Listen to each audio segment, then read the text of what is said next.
So my name is Sierra. Today I'll be teaching a class for newborn parents and caregivers on SIDS, which is sudden infant death syndrome for newborns under the age of 1 year old. Today we have baby John Doe who will be participating with us today.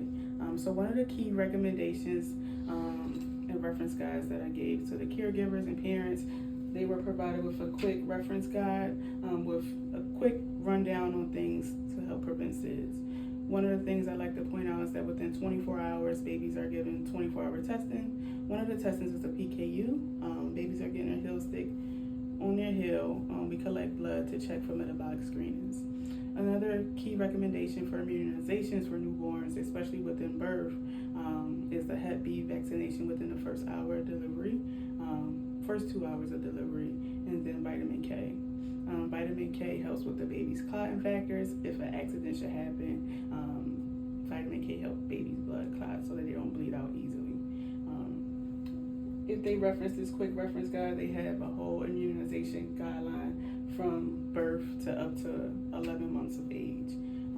Another thing for parents and caregivers I want to stress, if you smoke, tobacco, if you drink or use any recreational drugs, you want to make sure you are not caring for baby in those moments. I'm not going to tell you guys to abruptly stop smoking cigarettes because that is something that has to taper off.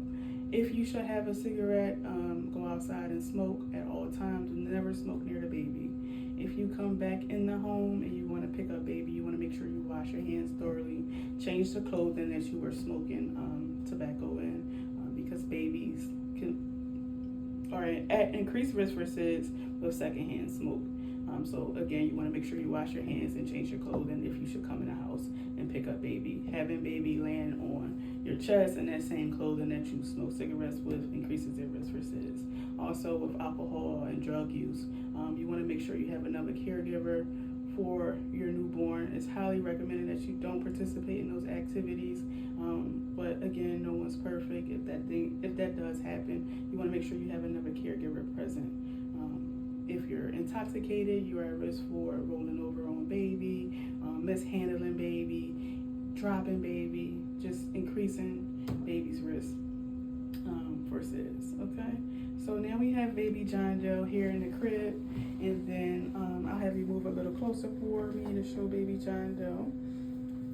All right, so we have baby in the crib laying on their back. This is our recommended safe sleep instructions for caregivers and parents. You want to have baby in the crib laying in their back on a firm mattress with a fitted sheet. No extra stuffed animals, no pacifiers, no bottles, nothing in the crib, just baby on their back, firm mattress, and a fitted sheet.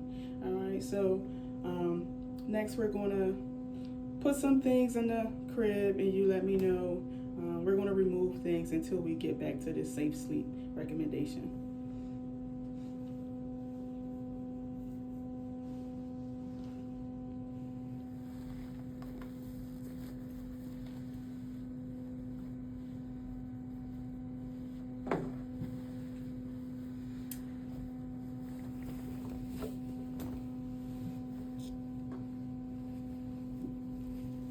Okay, so I already gave you guys an example of the recommended safe sleep instructions to prevent SIDS for newborns. So I'm going to remove this blanket.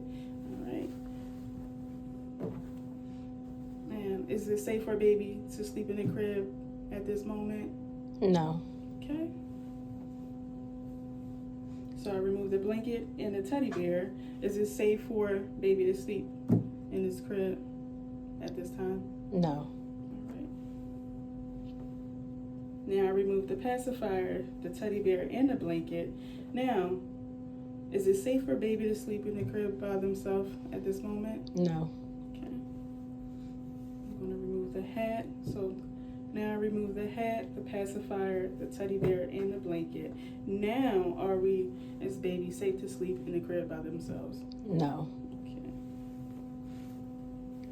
So all articles were removed from the crib. Baby is lying on their back on a firm mattress with a fitted sheet. Now is baby safe to sleep in the crib by themselves? Yes. All right, so that concludes my teaching instructions for SIDS, anything that you learned or took away from this teaching, or better yet, if you smoke cigarettes and you come back in the house and you want to hold baby, what should you do? Remove the items that I'm wearing, wash hands before picking a baby. Yep, that is correct. And some of the key vaccinations for newborns at birth were two that I mentioned. Are you able to reiterate those things for me? Yes, the vitamin K, and the 24-hour testing, the PKU, where you stick the baby hill to test for health factors, genetic health factors. Yep, my dog screenings, and then another recommendation, if you refer to your quick reference guide, would be the Hep B vaccination. So that pretty much concludes my teaching on SIDS. I hope you guys enjoyed this presentation.